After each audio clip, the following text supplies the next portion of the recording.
কাঁচামরিচ এবং শুকনা মরিচের উপমা মহান মুর্শিদের জবানে মোবারক থেকে আমরা অনেকেই শুনেছি।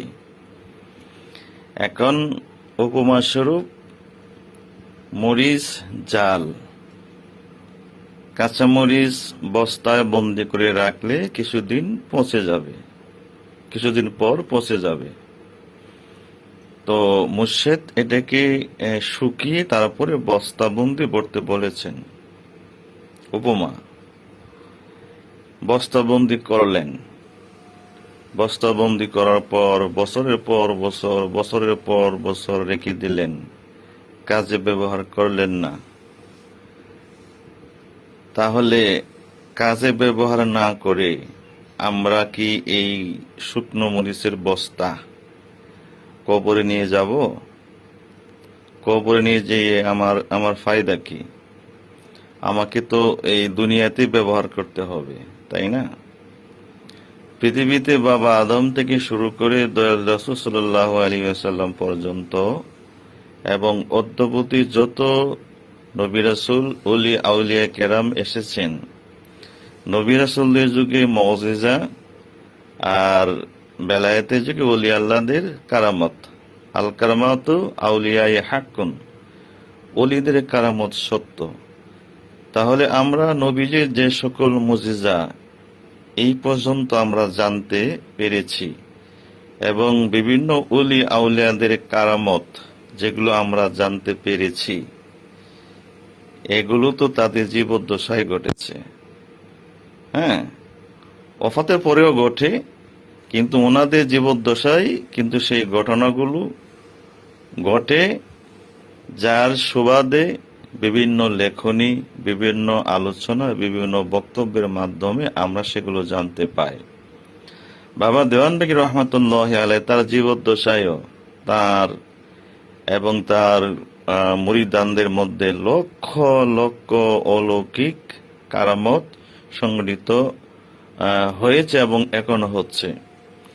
বর্তমানে আমাদের মহান ইমাম প্রফেসর ডক্টর কুদরতে কুদামাত জিল্লুল আলী হুজুর কেবলাজান তার নেতৃত্বে এসেও আমাদের মাঝে, তার মাঝে এবং আমাদের মাঝেও অসংখ্য হাজার হাজার অলৌকিক কারামত সংগঠিত হচ্ছে। তাহলে আমরা জানতে পারলাম কিভাবে? নিশ্চয় এগুলো প্রকাশিত হয়, এগুলো লেখা হয়, এগুলো আলোচনা করা হয়, এগুলো নিয়ে গবেষণা করা হয়। তাহলে বোঝাই যায় যে কাঁচামরিচ থেকে শুকনা মরিচে করে এনে তা প্রয়োজন বোধে ব্যবহার করা, যার সুবাদে আমরা এগুলো জানতে পাই। এখন পৃথিবীতে যত ওলি আল্লাহ আসছেন, যত নবী রাসূল আসছেন, সবাই তাদের পরিচয় দিয়েছেন যে আমি আদম সফিউল্লাহ, আমি ইব্রাহিমে খালিলুল্লাহ, আমি ঈসা রুহুল্লাহ, আমি মুহাম্মাদুর রাসূলুল্লাহ সাল্লাল্লাহু আলাইহি ওয়াসাল্লাম।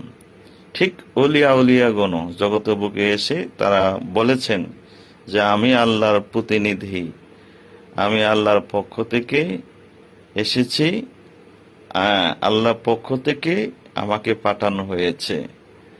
একটা সাধারণত স্কুলের ছাত্রের গলায়ও তার পরিচয়পত্র থাকে। যারা অফিসিয়াল কাজ করে তাদেরও একটা আইডেন্টি কার্ড থাকে, যে সে অমুক অফিসের অমুক কর্মকর্তা অথবা কর্মচারী।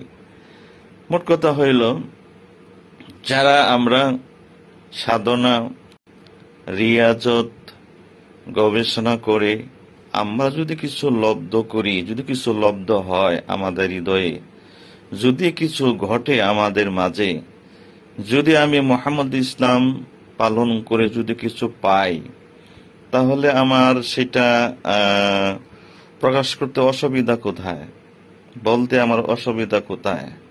তবে হ্যাঁ, বলার সময় আমরা কিছু কৌশল অবলম্বন করতে পারি যে এখানে আসলে, এই তরিকায় আসলে, এই তরিকার ওয়াজিফা মোতাবেক আমল করলে বা মুর্শিদের নির্দেশিত পথে, মহান ইমামের নির্দেশিত পথে যদি আমরা চলি, তাহলে এবং যারা চলেন তারা এই এই জিনিসগুলো তারা পায় এবং পাচ্ছেন।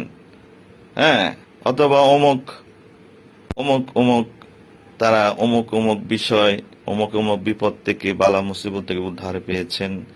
আমি অন্যের উপমা দিয়েও বলতে পারি, কিন্তু মুহাম্মদ ইসলামে এসে আমি এত কিছু পেলাম, কিন্তু শুকরিয়া স্বরূপ তা আমি প্রসারও করলাম না। তাহলে এটা কমসে কম আমার গবেষণায় আমি মনে করি এটা এক ধরনের নাশক্রিয়া। যদিও কেউ হয়তো বলবেন যে বললে আর হয় না, এটা আমার গবেষণায় বিষয়টা এরকম না। হ্যাঁ, আপনি কি পেয়েছেন, আপনি কি পাচ্ছেন, আপনি কি অনুধাবন করছেন, আপনার আপনার কাছে কি শান্তি লাগে নাকি অশান্তি লাগে? হ্যাঁ, এই বিষয়গুলো সুক্রিয়া স্বরূপ। হ্যাঁ, যদি আপনি এটা যে কোনো কলা কৌশলে বলেন, তাহলে অন্য মানুষরাও আমাদের এই ধর্মের প্রতি, আমাদের এই তরিকার প্রতি আকৃষ্ট হবেন এবং তারা আসতে উৎসাহিত হবেন। সে কারণেই বাবাজান তো বলেছেন, বাবাজানের ওনার একটা প্রেক্ষাপটে বলেছেন। হ্যাঁ, বাবাজানের কথা তো অবশ্যই ঠিক। তো আমরা কাঁচামরিচ মানে কি অপরিপক্ক, আর শুকনো মরিচ কি পরিপক্ক। আপনি যা কিছু পেয়েছেন, আপনি যা কিছু পান, আপনি যা কিছু বুঝেন, তা বুঝে ওঠার আগেই যদি আমরা তা ব্যবহার করতে চাই অথবা বলতে চাই, তাহলে কাঁচামরিচের মতো সেটা পচে নষ্ট হয়ে যাবে, আর শুকনো মরিচ রূপান্তরিত হবে না। যখন আপনি পরিপক্ক হবেন, যখন আপনি এটাকে বুঝবেন, অনুধাবন করবেন, ধারণ করবেন, তখন আপনি শুকনো মরিচ এর ন্যায়। তখন সেটা করতে বা বলতে অসুবিধা হবে বলে আমার অন্ততপক্ষে মনে হয় না।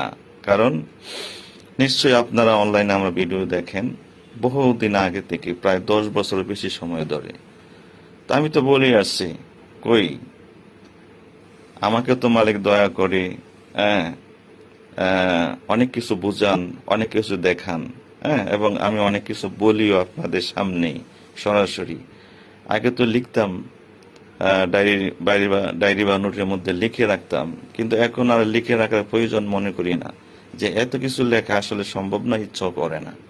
তবে আলহামদুলিল্লাহ রাব্বিল আলামিন, আল্লাহ দরবারে শুকরিয়া জ্ঞাপন করি, মুহাম্মদ ইসলামে এসে আমাদের অসংখ্য জাকের ভাইয়েরা, জাকের বোনেরা, তারা অনেক কিছু বুঝেছেন, অনেক কিছু দেখেছেন, অনেক কিছু অনুধাবন করেছেন, যা সত্যি এক বিস্ময় মুহাম্মদ ইসলাম। তো সকলকে উদারত আহ্বান, আসুন মুহাম্মদ ইসলামে এসে দেখুন না মুহাম্মদ ইসলাম কি। মুহাম্মদ ইসলাম হলো দয়াল রাসূল সাল্লাল্লাহু আলাইহি ওয়াসাল্লাম ইসলাম। এই ইসলামে এসে আল্লাহর পরিচয় পাওয়া যায়, রাসূলের পরিচয় পাওয়া যায়, অজানাকে জানা যায়, নিজেকে পরিশুদ্ধ করা যায়, নিজের মধ্যে স্বয়ং প্রভুর সন্ধান লাভ করা যায়, কালবে আল্লাহ নামে জিকির জারি করা যায়। সুতরাং সকলকে আবারও উদারত আহ্বান, আসুন, দেখুন, বুঝুন। ধন্যবাদ সকলকে। আসসালামু আলাইকুম ওয়া রাহমাতুল্লাহি ওয়া বারাকাতুহু।